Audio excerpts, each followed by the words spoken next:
This is Rabbi Jeremy Kreidel from Mahar, and I'm going to be taking a few moments over the next few weeks to put together some videos, to put together some emails for the congregation that talk about ways that humanistic Judaism can just make your life feel a little better. We're still kind of in this semi-quarantine state.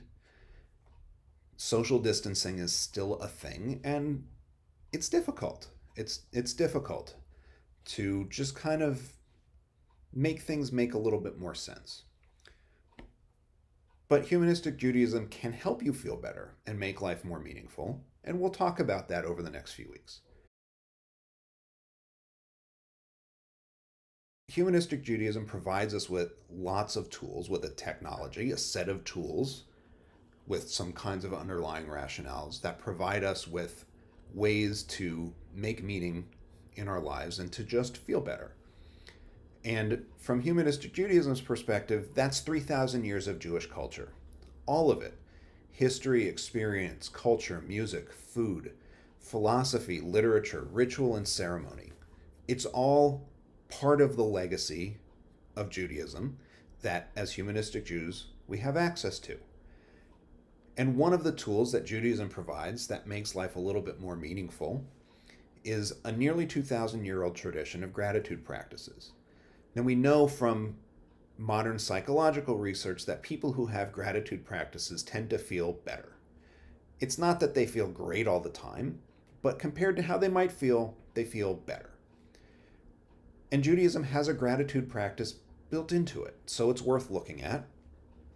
And a little over 1,800 years ago, the rabbis said that when you buy a house or you buy vessels, and they meant things like pots, pans, plates, appliances for your home, you should recite the Shehechianu blessing. And this is the blessing that people recite at weddings, at baby namings, at bnei mitzvahs, special occasions of all kinds.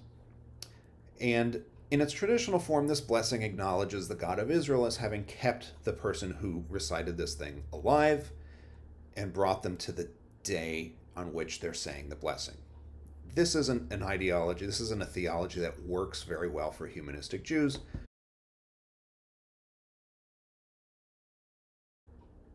But when the rabbis announced this idea 1,800 years ago, they don't really explain why. And it takes a little while to get an explanation from the rabbinic tradition for why. And the explanation that eventually comes up is, look, when you buy a new thing, one of the things that happens is you have a subjective experience of happiness from it. And they call it simchat halev, which is heartfelt joy, essentially. And this is true, I think, even when we don't want to make the purchase, right? This is kind of the genius thing, that insight that Jewish tradition has at this point is, you buy a set of pots and pans. You didn't want to buy the set of pots and pans. You had a set of pots and pans, but the Teflon was gone, so you bought new ones. And then you go, I'm going to cook something tonight. Your cell phone broke, you have to buy a new cell phone. You may not spend a whole lot of time thinking about the new cell phone. And then you spend 15 or 20 minutes looking at all the cell phone cases to pick the one that matches your aesthetic or matches your desire not to have your cell phone break again.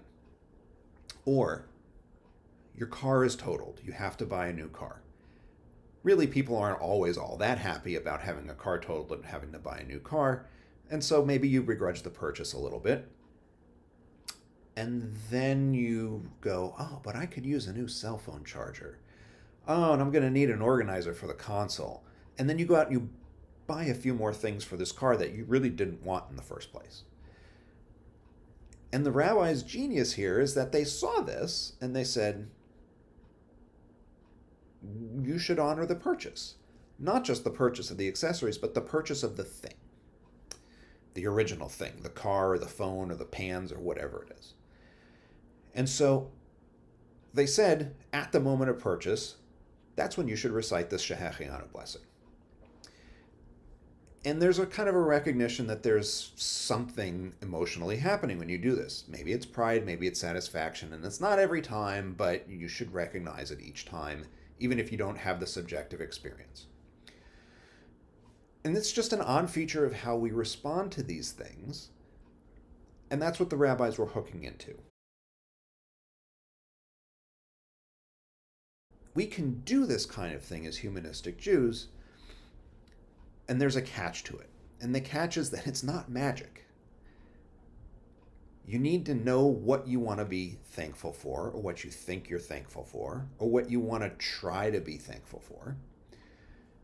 And then you need a practice that makes that actual. Part of the premise of humanistic Judaism is we take our thoughts and we do something about it. So you need to do something about it. If you do something about it, it's more likely to become a habit that sticks with you. So the list of things is almost endless. For the rabbis, one possible set of suggestions is all those durable goods you buy. Appliances, you need a new computer, you buy an iPad, you buy a DVD player or a TV.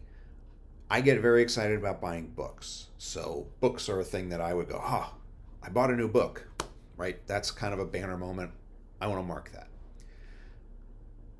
So find things that you know you're thankful for, that you know you like, or find things that you think you ought to be grateful for.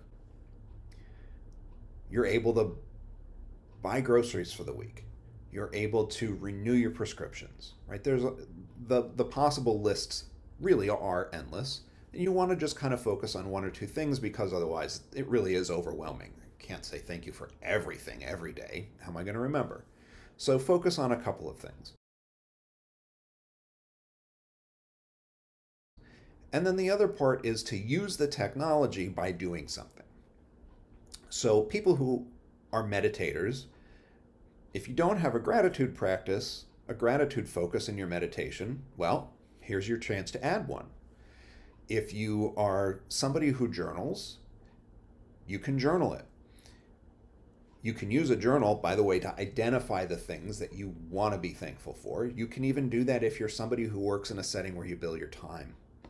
Right? You have a log that you often have a log you can look back at and identify things and say, okay, well, that.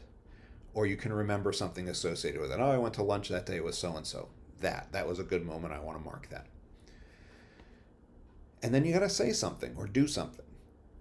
You can journal it, but the Jewish technology that we have says you should say something, which for a lot of us is very kind of awkward. You want me to say something? In part because we don't know how to put words to it, and in part because it feels weird to say something out loud when no one's listening to us. But give it a shot. So one of the things that you can do is we have humanistic Shehechianu blessings. So the one that I most often use is Baruch Kol Dor Vador Shehechianu V'Kiyamanu V'Higianu Lazman Hazeh, which is blessed is each and every generation that gave us life, sustained us, and brought us to this day. Ends the same way the traditional Shehechianu does. Another option is in the mornings, many Jews who follow more traditional Jewish practices recite the Moda Ani blessing. And the Moda Ani blessing, Moda Ani lefanecha melachai v'kayem shehechazarta bi nishmati, right? So it's an acknowledgement of I'm grateful to be awake, and I'm grateful to the God of Israel for restoring my soul to me so that I can wake up in the morning. Again, theologically, not something that humanistic Jews resonate with, but we can resonate with something like Modeh ani al hachayim sheli v'hayom hazeh, right? I'm grateful for my life and for this day. Moda ani al hachayim sheli v'hayom hazeh. That's the feminine version. Modeh is masculine. Moda is feminine. Hebrew just doesn't do more than two genders right now, and so we're stuck with what we have linguistically. And then you can reflect on your day. Take 2 minutes, reflect on your day, and then say one of those blessings. And however you want to do it is how you do it. So what I do is I have a bullet journal, and it's how I keep track of pretty much everything. So here is today's entries. I put things that I write in long form in there. I use this to organize pretty much everything. And then in the monthly calendar section, I actually have the blessings written. So that I don't have to go figure out what it was and try to remember. And so when I review my day, I can look at, oh, did something happen? Okay, I want to be thankful for that. I want to mark that. And then I turn to the blessing and I recite whichever blessing kind of moves me at the moment. And it's something that I do every day. And I don't say it for the same thing every day, because not every day is different. And I'm sort of working to be aware of the things that I do or don't feel grateful for. So some days have obvious ones and some days don't.